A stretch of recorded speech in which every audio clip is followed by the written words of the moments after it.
the next then plague is going to come, the darkness against Ra, against the sun god, ultimately defeating the sun god. And now I don't need to see, I mean, on one hand, yes, sure, it makes sense. On the other hand, I don't want to see allegorize everything. I don't want to just like, well, I mean, where there can be an allegory, there can be an allegory. I just saw here in the park a place of a reverend they had here, and then an allegory of a studying place where you can go sit under the trees and study. It's like in the form of a cross. So him and his wife like in the middle, and then the 4 children like the size of the cross, kind of, I mean, length, and it's sort of forms a cross, and the acacia tree in the middle, and the tree that they think Jesus was crucified on, kind of idea. Right, but I mean, that is an allegory. That is criticism. No, I have nothing against it, but I don't love to allegorize the Bible.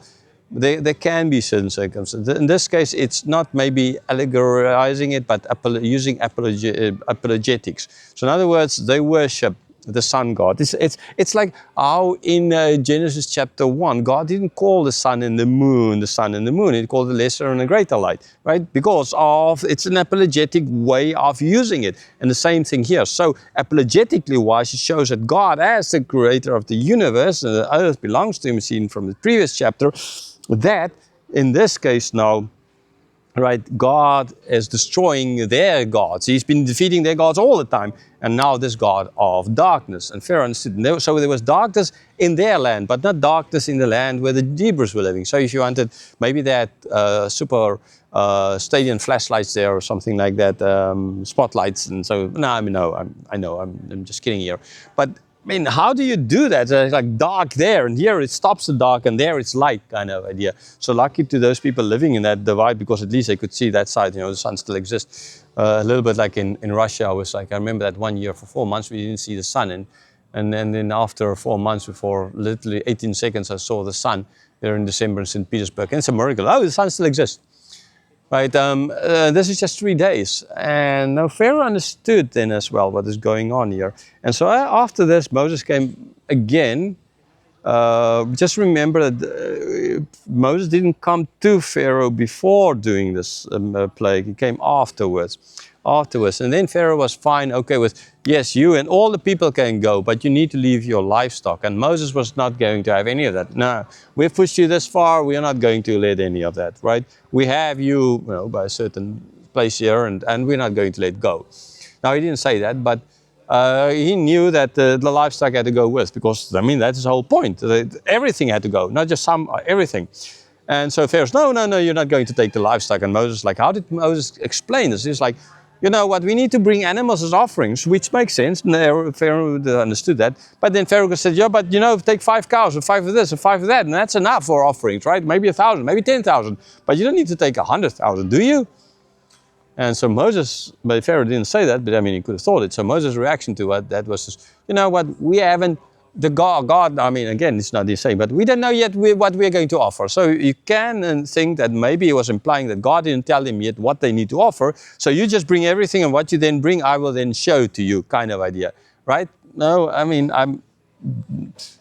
well, Moses is, they're in discussions here. They're in,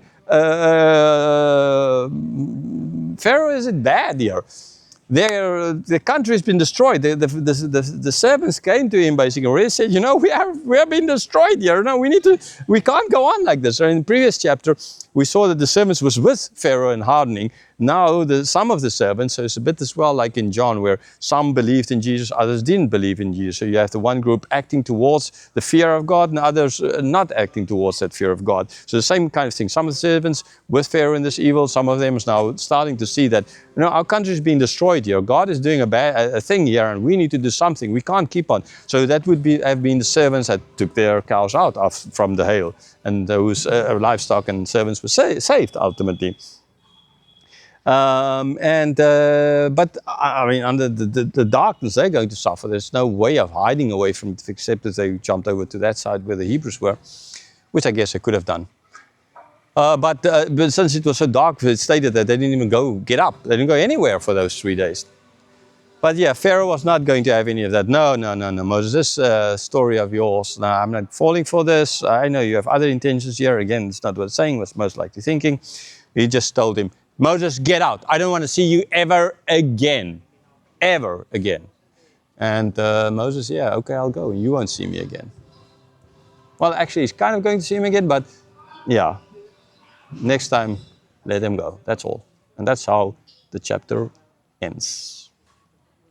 So this is, by the way, the Logos College, local Bible school. So I was informed today it's like 50 or so, or 60 Bible schools here in Dimapur, lots of them, approximately 50 to 60 students per, so that's about 3,000 students. And that's kind of a lot of male, female students. They have the chapel over there, offices, teaching places over here, and then it was quite nice here actually. It's lots of trees and very well set up.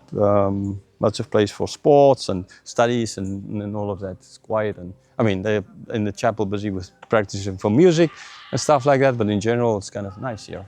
I think they have about 114 or so students here in this Bible school. I have no idea. As I say, they're all mostly interdenominational, so I don't know if this one is what exactly. A few of them from a certain denomination. Okay, that's kind of situation here.